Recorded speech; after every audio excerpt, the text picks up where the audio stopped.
Salut les gens, j'espère que vous allez bien. Aujourd'hui, on se retrouve pour une deck lecture et c'est parti avec Valérian qui est passé me faire un petit coucou. Un bébé. Allez, va. Cette deck lecture s'agit de mes premières lectures de 2024 et on commence fort avec le 6e tome de Outlander aux éditions J'ai lu de Diana Gabaldon.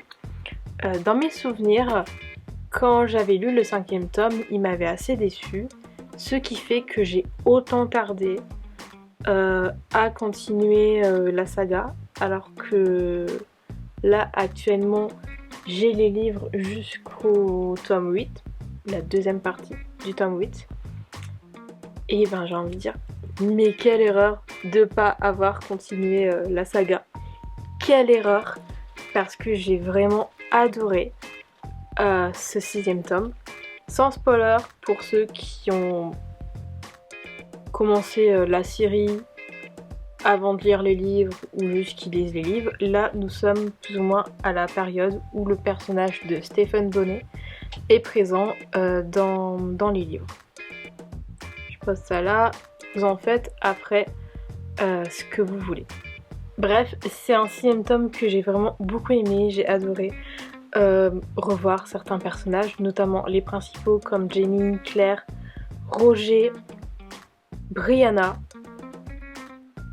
bref, tout le monde. Mais j'ai été... je m'en suis même voulu en fait de ne pas avoir continué la série tout de suite. Parce que dans mes souvenirs, vraiment, quand j'avais terminé le 5e tome, j'étais en mode... Moi-même bof, je sais pas si je vais continuer. Parce qu'il me semble que j'avais été assez déçue. Et c'est pour ça que j'avais laissé un petit peu la saga, entre guillemets, à l'abandon dans ma bibliothèque.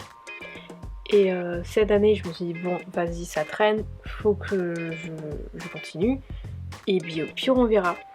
Et bah, j'ai vraiment beaucoup aimé. Et du coup, je m'en veux, en fait, de ne pas avoir continué la saga tout de suite. Parce que c'était un très bon tome, mais pas parfait non plus, mais c'était un très bon tome et tout. Tout ce que je peux vous dire, c'est que Stephen Bonnet était présent dans ce tome-là, pour ceux qui regardent la série, et pour les gens qui lisent, parce qu'évidemment je vais pas pouvoir vous spoiler, c'est un 6e tome et tout. Je peux pas vous dire j'ai adoré ci, ça et ça et ça, non, c'est dégueulasse. Bref, très bon tome. Le second livre que j'ai lu pour cette update lecture, il s'agit du 2e tome de L'Esprit des lois de Montesquieu aux éditions G.F. Flammarion. Alors j'avais lu le premier quand j'étais à la fac, et le deuxième pour je ne sais quelle raison je ne l'ai pas lu tout de suite. Du coup j'étais un petit peu perdue, j'étais énormément perdue en vrai, mais ça l'a fait. Pour situer un petit peu de contexte, Montesquieu, j'en avais entendu parler à la fac lorsque j'avais pris plusieurs options. Une première au second semestre qui s'intitulait Introduction au système politique, et au second semestre lorsqu'il était en fait droit constitutionnel, mais en fait il s'agissait en fait de l'abolition de la monarchie jusqu'à la fin de la 4ème République et donc de la proclamation de la 5ème. Et à plusieurs reprises, le professeur que j'avais, que j'adorais d'ailleurs, il était incroyable, c'était un juriste, nous avait évoqué certaines choses par rapport à Montesquieu. Du coup j'étais très curieuse de lire cet ouvrage-là, dont à chaque fois il parlait. Quand il parlait de Montesquieu, c'était par rapport à cet ouvrage-là. Donc j'avais lu le premier, mais jamais le deuxième, pour je ne sais quelle raison. Ici je l'ai lu. Donc voilà. J'aurais aimé l'air un petit peu plus professionnel en vous disant vraiment mon avis de tête. Mais vu que c'est un ouvrage assez complexe, j'ai pris mes notes. Donc mon avis, qui n'est pas non plus incroyable, mais bon. En dehors des aspects religieux de cet ouvrage, j'ai assez apprécié ma lecture. Je regrette simplement d'avoir pris tant de temps à lire cette deuxième partie, comme je viens de vous l'expliquer, puisque malheureusement il y a beaucoup de détails qui avaient été abordés dans le premier tome que je ne me souviens plus, et du coup où il en a reparlé à certains points ici, et donc je ne me souviens plus. J'ai également assez apprécié la défense de l'ouvrage qui se trouve à la toute fin. Cette partie reste très intéressante également, même si elle n'a pas été écrite par Montesquieu en personne. En fait, c'est vraiment à la toute fin où il y a vraiment en fait du coup une sorte de défense. Je ne sais plus où. Là, c'est plus ou moins là. Et voilà, en soi c'est vraiment un bon ouvrage et tout, mais vu que je ne me souviens plus de la première partie, ou alors très peu, c'était un petit peu compliqué à re-rentrer de nouveau dans cet ouvrage. Mais après ça reste un ouvrage très intéressant. Après il faut partir du principe que ça a été écrit à une époque qui est maintenant assez loin de la nôtre, et que donc il y a certaines choses qui ne sont plus d'actualité, ou qui ne se disent plus. Par exemple, notamment sur le peuple africain. Ou les petites annotations, les petits commentaires racistes de Montesquieu, je serais bien passée au-dessus. C'est pour ça que je ne relève pas, parce que, je ne relève pas. Juste, je pose un contexte comme quoi ça a été une œuvre qui a été écrite à une époque qui est maintenant assez éloignée de la nôtre, et que maintenant, ce qu'il a écrit, si maintenant Montesquieu écrivait ce roman, ça ne passerait plus, ou du moins je l'espère, mais je ne crois pas. Le dernier ouvrage que j'ai à vous présenter pour cette update lecture, il s'agit de Les Fleurs du Mal de Charles Baudelaire, que l'on ne présente plus bien évidemment.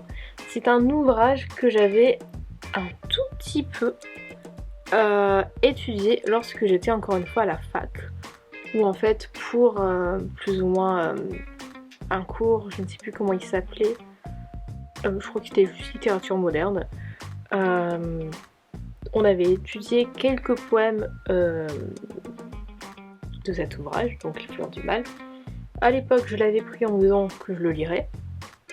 Je ne l'ai jamais lu, pour je ne sais quelle raison. C'était pas une obligation, mais je ne l'ai quand même jamais lu. Et je le lis maintenant, et sans regret, en vrai. Les poèmes sont très beaux. Je n'ai pas eu de coup de cœur en soi pour ces poèmes, mais ce sont des poèmes très beaux. J'ai une petite préférence pour le poème qui s'intitule Le Chat, que je vais du coup vous lire. Je l'ai retrouvé, il est là. Alors, le chat, viens mon beau chat sur mon corps amoureux, retiens les griffes de ta patte et laisse-moi plonger dans tes beaux yeux mêlés de métal et d'argile. Lorsque mes doigts caressent à loisir ta tête et ton dos élastique, et que ma main s'énive du plaisir de palper ton corps électrique. Je vois ma femme en esprit, son regard comme le tien, aimable bête, profond et froid, coupe et fend comme un dard. Et des pieds jusqu'à la tête, un air subtil, un dangereux parfum, nageant autour de son corps brun. Et voilà. Nous avons également un deuxième poème qui s'appelle Le Chat, que j'ai également surligné et que du coup je vais encore une fois vous lire. Alors, dans ma cervelle se promène, ainsi qu'en son appartement, un beau chat, fort, doux et charmant. Quand il miaule, on l'entend à peine. Tant son timbre est tendre et discret, mais que sa voix s'abaisse ou gronde, elle est toujours riche et profonde. C'est là son charme et son secret.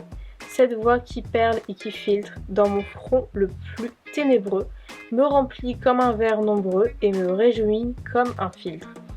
Elle endort les plus cruels mots et contient toutes les extases. Pour dire les plus longues phrases, elle n'a point besoin de mots. Non, il n'est pas d'archer qui morde sur mon cœur, parfait instrument, et fasse plus royalement chanter sa plus vibrante corde. Que ta voix, chat mystérieux, chat séraphique, chat étrange, et qui tout est comme un ange, aussi subtil qu'harmonieux. De sa fourrure blonde et brune sort un parfum si doux qu'un soir j'en fus embaumée pour l'avoir caressée, une fois rien qu'une. C'est l'esprit familier du lieu il juge, il préside, il inspire toute chose que dans son empire, peut-être est-il Dieu. Quand mes yeux versent ce chat que j'aime, tiré comme un aimant, se retrouvant docilement et que je regarde en moi-même. Je vois avec étonnement le feu de ses prunelles pâles, claires fanaux, vivantes opales, qui me contemplent fixement. Et voilà, j'ai un peu fait vite parce que je vois que je n'ai plus de batterie. Mais globalement, voilà. Il y en a d'autres que j'ai surlignés. Mais en vrai, les deux qui concernent le chat sont mes titres préférés. Et voilà, ça reste également un classique à lire, tout comme Le dernier jour d'un condamné de Victor Hugo que j'avais lu récemment. Cette update lecture est maintenant terminée, j'espère qu'il vous aura plu.